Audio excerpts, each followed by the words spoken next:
Good morning غنايدن من اسطنبول. بارت شريد الرحلة ديالنا مع جوج ديال الأطفال. نكملو الرحلة ديالنا خليناها فاش صافي رجعنا لوطيل ونعسنا. صراحة كنا عينا بزاف، فخدينا واحد الليلة ديال النعاس، فقنا دوجنا جمعنا حوايجنا باش نهبطو نفطرو حيتاش مازال ما سالش الرحلة ديالنا ومازال تبعنا الطريق.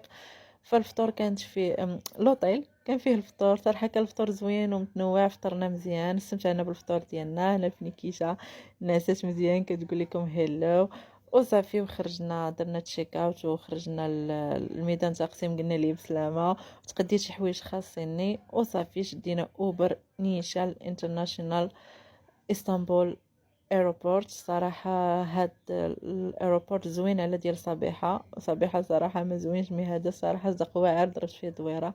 المهم من بعد ما سالينا تشيكين وكل شي داز مزيان، دزنا هنا ستاربكس خديت القهوه ديالي وكنت كنوكل الفنيكيشه كنعطيها الميل ديالها. كنت خديت هاد البيبي في ودني المشوركي الصراحه زوين والثمن ديالو مناسب وزوين بزاف، عجبك كنت خديت فيه بزاف، بعدا نفعني في الرحله ديالي.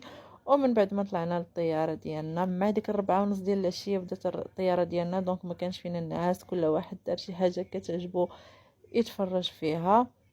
الصراحه خديت الطيران مع تاي ايرلاين، الصراحه كان الطيران معهم زوين، كلشي زوين، الوجبات كانوا في المستوى صراحه عجبوني.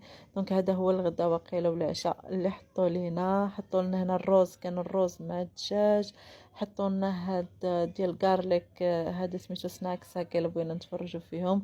وهاد السلطه هذه حمقاتني ديال بودنجال، جات فنه المهم عجبتني الكليب ديالي وديال بنتي ما حملاتها شي كليته. وتا هاد الكيك ديال البرقوق كانت واعره صراحه، الوجبات كانوا في المستوى، حتى الشاشات هكا ديال التفرج كانوا زوينين وكانوا دايرين افلام جدادين. صراحه كان عندهم اختيار متنوع، لا بالنسبه للدراري الصغار ولا بالنسبه لنا حنا الكبار.